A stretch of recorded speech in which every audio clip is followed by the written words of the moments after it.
maraming salamat. Mabuhay ang Mindanao! Mabuhay ang Pilipinas! Alam nyo mga kasama, 2 araw nakaraan, nakita ko pinatawag si Attorney Harold Respicio ni Attorney Matibag ng NBI. Pagkatapos nag-post si Attorney Respicio, anong sabi mo? You fucking shit. Tawa ako ng tawa kay Harold Respicio. Kinabukasan, kami naman ni Senator Marcoleta ang may kaso. Pang-5 kaso ko na po ito. Pang-5. Kung titignan nyo, yung sitwasyon natin, noong 1986, halos parehong-pareho. Di po ba? Bagsak ang dolyar. Ang tataas ng presyo. Hirap na hirap ang bilihin ng taong bayan. Pag iniisip ko, sabi ko parehong-pareho. Marcos Sr., Bongbong Marcos Jr. Sino ang nagnakaw ng panahon ni Marcos? Kokoy Romualdez. Sino ang nagnanakaw ngayon? Sino? Martin Romualdez. Tapos sino ang kasama nila? Dati, si Ber at saka sino yung General Esperon sa Metrocom? Abadilla. Sino ngayon ang nagpapatupad ng martial law? Sino?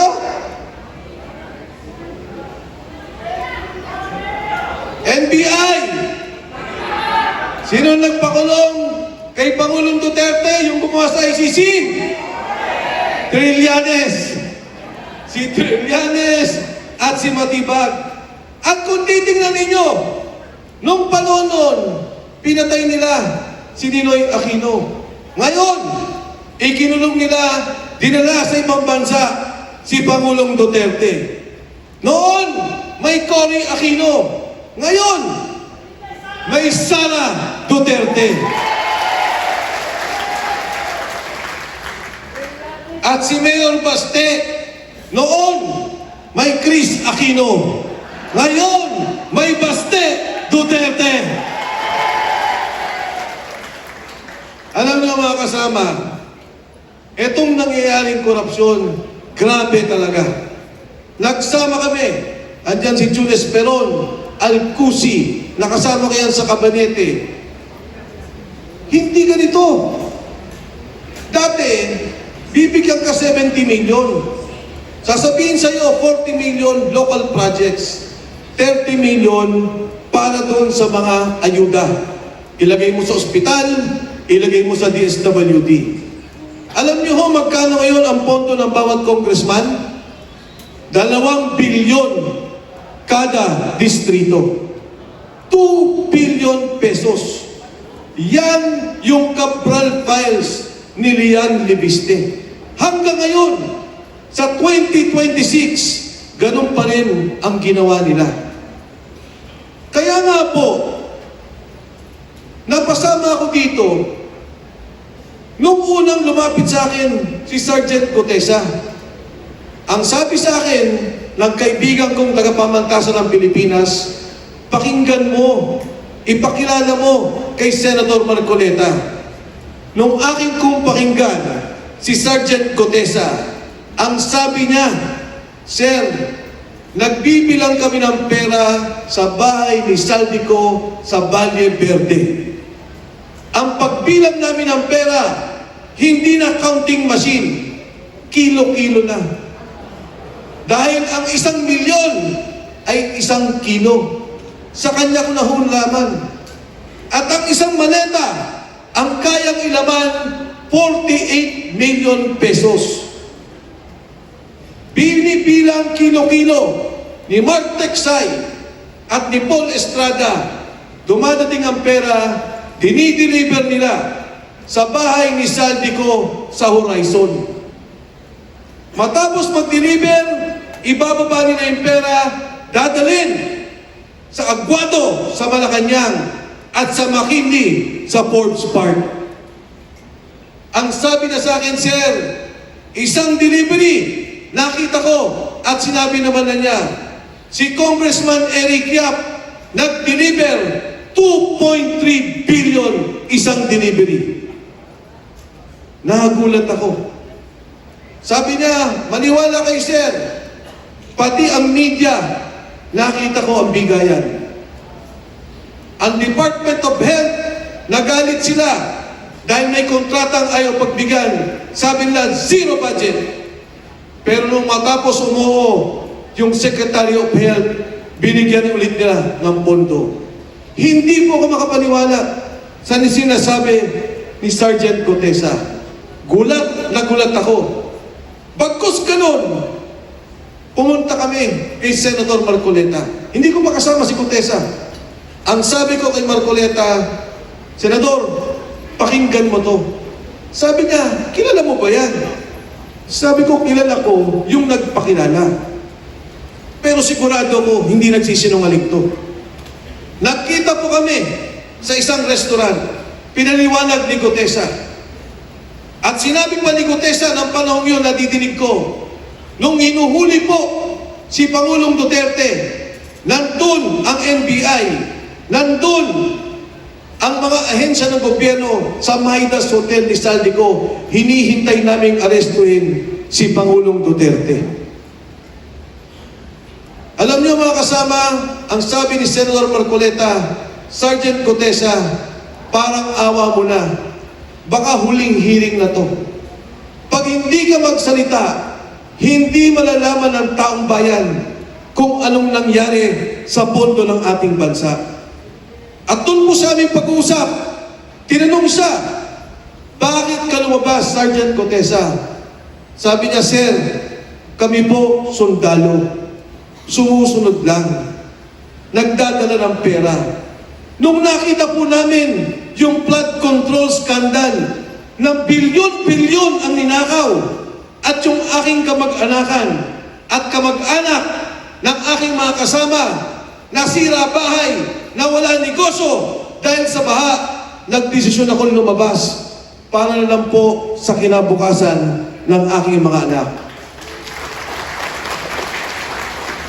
Alam niyo mga kasama, mag-isang nagpunta si Sergeant Gutesa sa Senado. Nagpanotaryo, mag-isa. Magkakasama kami nung gabi. Ang sabi ko, Sarge, mauna na ako. Sabi niya, Sir, walang problema. Ako na magpapanotaryo. Pupunta ako sa Senado. Tumawag si Senator Marcoleta ng umaga. Ang sabi ni Senator Marcoleta, Mike, pwede bang pag tinanong sino nagpakilala, sabihin ko ang pangalan mo? Sabi ko, okay lang, Senador. Walang problema. Umpisa pa lang ho. Sinabi na kagad niya, ang nagpakilala sa akin kay Sergeant Orly Gutesa ay si Mike Defensor. Sabi ko, patay na to. Laban na. At doon nga po nangyari. Lumabas si Sergeant Gutesa. At anong ginawa nila? Nung una, ang sabi nila, pro-protect yan. Ilalagay doon sa kampo para proteksyonan si Sergeant Gutesa. Nung huli, under detention na si Sergeant Gutesa. Pinapirma nila ng affidavit na ang sinasabi, nagsalita lang daw siya ng ganon dahil ang sabi ko daw at ni Senador Marcoleta ay bibigyan namin siya ng pera. At yung kanya pong affidavit, binago na wala siyang delivery ng pera kay Martin Romualdez. At higit sa lahat, yung kanyang pamilya, yung bahay niya, araw-araw binabantayan, tinatakot ang kanyang asawa at ang kanyang anak. Hindi ba ang sabi ni Bongbong Marcos, alamin natin ang katotohanan? Hindi ba ang sabi niya, mahiya naman kayo? Bakit nagsasalita na mga tao? Kinigipit niya, kinukulong niya. Tayo, nagalit, ay pinapatungan ng kung ano-anong kaso. Dahil po ang totoo, Siya ang mastermind ng nakawan sa bayan na to. Kaya nga po, nung lumabas yung 18 Marines at kausap ako ni Atty. Baligod, ang sabi ko sa kanya, tutulungan ko kayo. Bakit? Ayokong mangyari yung nangyari kay Cotesa sa 18 Marines. Ayokong ikulong sila, takutin ang pamilya at papirmahin mag-affidavit para baguhin kung anong nalalaman nila. At magugulat po kayo. Kaya pala na-impeach si BP Sara. Milyon-milyon, mali-maleta, folder na binibigay sa mga miyembro ng Kongreso para ma-impeach si Inday Sara Duterte. Yan po ang ginawa nila. Tinanong ko, nung kay Laila de Lima, totoo ba na nakita nyo? Totoo, sir. Kasi pala, itong 18 Marines, pinagdi-deliver ng pera ni Saldico kay Martin Romualdez. Pupunta doon sa townhomes, sa Forbes Park. Sasabihin ni Martin, pengi ako na 20 na folder. Magdadala ng folder doon.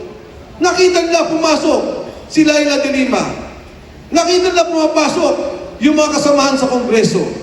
Paglabas, yung perang binalot nila, yun ang bit-bit-bit-bit. Kaya sabi ko sa kanila, bakit hanggang ngayon, hindi nila imbestigahan ang mga sundalo? Dahil alam nila totoo na tumatanggap sila ng maleta. Totoo na tumatanggap sila ng pera. Kaya mga kasama, itong away sa Senado, hindi ito away ng impeachment. Alam nila na hindi nila kayang impeach si BP Inday Sara Duterte. Alam nila na wala silang numero. Ang takot nila ay ang Blue Ribbon Committee hearing. Ang takot nila ay lumabas ang katotohanan. Ang takot nila ay ituro kung sino ang nagnakaw sa kaban ng ating bayan. Kaya mga kasama, doon sa nagtatanong, sabi nila, ano ang reaksyon mo doon sa kaso nyo ng plunder ni Senador Marcoleta? Alam nyo, ang plunder, non-bailable. Ang sagot ko sa kanila, tumatawa ko at natatawa ko dahil wala kayong kaso. At alam ko na takot lang kayo na maungkat ang totoong nagnakaw. Yung mga nagsasalita laban sa korupsyon, may kaso. Yung mga nagnakaw, yung nagplunder, yung kasama sa flood control, malaya, walang kaso. Pinoproteksyonan pa ng gobyerno ni Bongbong Marcos. Sino ang hindi magagalit? Alam niyo ho, ang may kaso sa flood control, 10. 10 lang. Ang kilala ko lang nga lang 5. Sino ba? Si Yusek Bernardo, naging state witness pa. Si Alcantara, naging state witness pa. Si Bryce Hernandez.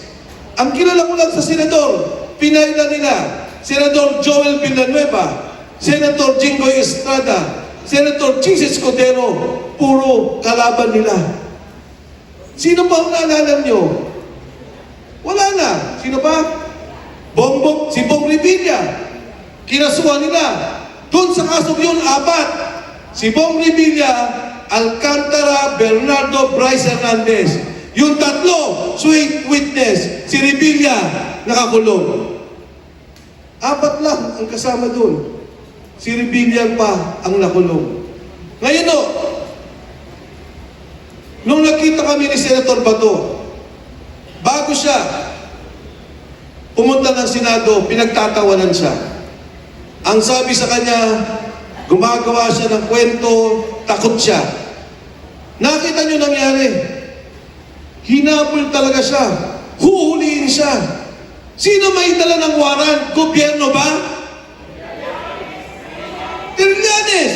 Ni hindi gobyerno ang nagdala ng warrant. Ni hindi natin alam kung totoo ang warrant.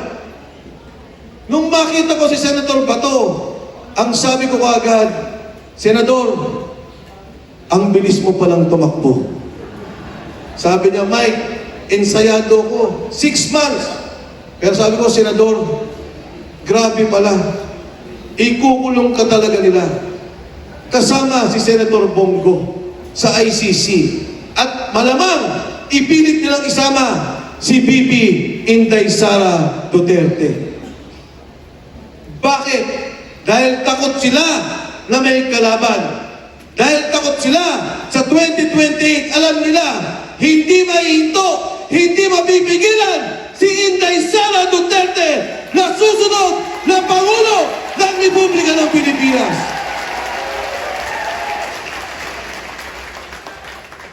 Balik tayo mga kasama sa ating sitwasyon sa ngayon. Bakit ngayon kinakasuhan lahat? Dahil ayaw nila na may magsalita. Ayaw nila na may mag-question. Ayaw nila na may magalit. Noong panahon ni Marcos Sr., kailangan isara ang Kongreso at Senado. Ngayon, napili na nila ang Kongreso, napili na nila ang Senado, pilit binibili ang Korte Suprema, kaya kailangan nilang ipahuli tayo na nandito. Papayag ba tayo? Lalaban ba tayo? Mga kasama, lahat tayo dito sigurado ako magkakaroon ng kaso. Iisa-isahin nila tayo. Sabi ko sa mga kasamaan sa Lanao, pagka nagkaroon na ako ng unbailable at kinasuhan na ako, nagkawaran, doon ako magtatago sa inyo. Paano? At bakit tayo pinapatigil? Dahil sa trilyon na ninakaw nila. Trilyong piso ang ninakaw na pondo sa Kongreso. Bawat proyekto bibilin mo at si Saldico mismo nagsabi 30% bawat proyekto. Pag kumuha ka ng 1 bilyon, ibibigay mo agad kay Saldico ang 300 billion.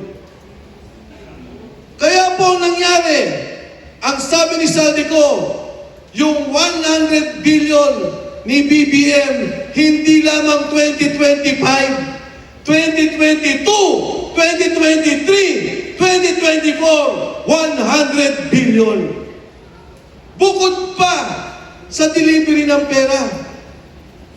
Anong sabi ng mga marino? Sir, tinanong ko, magkano ba ang delivery? Sir, minimum 500 million pesos. Minimum. Gano ang pinakamalaki? 4 billion pesos. Kailan ang delivery ninyo? 3 times a week. 3 beses, 1 linggo ang delivery nila. Nung lumabas ang 18 Marines, ang sabi nila, sinungaling. Hindi totoo. Eh sabi nyo, si Saldico magnanakaw. Di ba? Sabi nila, si Saldico ang mastermind. Eh bakit nagsalita yung mga bata ni Saldico? Etong delivery namin, sabi nila, hindi totoo. Yan pong sinabi ni Gutesa at yung sinabi ng 18 Marines, sila mismo ang nagdadala ng pera. Sila mismo ang nagdidirekta ng pera. At ito po yung malungkot. Nung kinausap ko ang 18 Marines tungkol kay Pangulong Duterte, kinwento nila sa akin, pagdating ng airport, susunduin na nila ang commissioner ng ICC. Dadalhin sa hotel, may susi na bayad na nila. Dadalhin doon sa Raffles, sa bahay ni Saldico, doon sa Maitas, sa hotel ni Saldico. At dadalhin doon ang mga witness. Bit-bit ni Senador Trillanes. ibinuo ang kaso 2023. Ibinuo ang kaso matapos ang eleksyon, pinagplanuhan na ang Pangulong Duterte. Kaya po yan ang ginawa nila, kidnapping. Kinidnap ang Pangulo. Kinidnap ang isang Pilipino, isinurrender sa banyagang batas at banyagang korte. Matapos dun, anong sinunod? Si Inday Sara Duterte, impeach. Impeach. At matapos po niyan, hindi natin nakita, nagkaroon ng flood control scandal. Nakita ngayon yung ninakaw na pera, maraming nagsalita, maraming nagalit, marami ang patuloy na tumutuligsa. Pero lahat yan, kinakasuhan nila. Ang huling usapan ng Kongreso at Senado, ang gusto nila, extension ni BBM. Extension ng Kongreso. Sabi nila sa mga congressman, eto pera, eto ang proyekto, at huwag kayong matakot dahil ma-extend ang Kongreso, extended si BBM, maligaya na naman ang araw ng mga buhaya sa Kongreso. Ngayon mga kasama, binabalik ko ang tanong sa inyo. 1986, nagka-revolusyon. Magmula ng 1972 na martial law. Ngayon po, nakikita natin, muling ipinabalik ang martial law sa ating bansa. Kaliwat kanan ang nakawan ng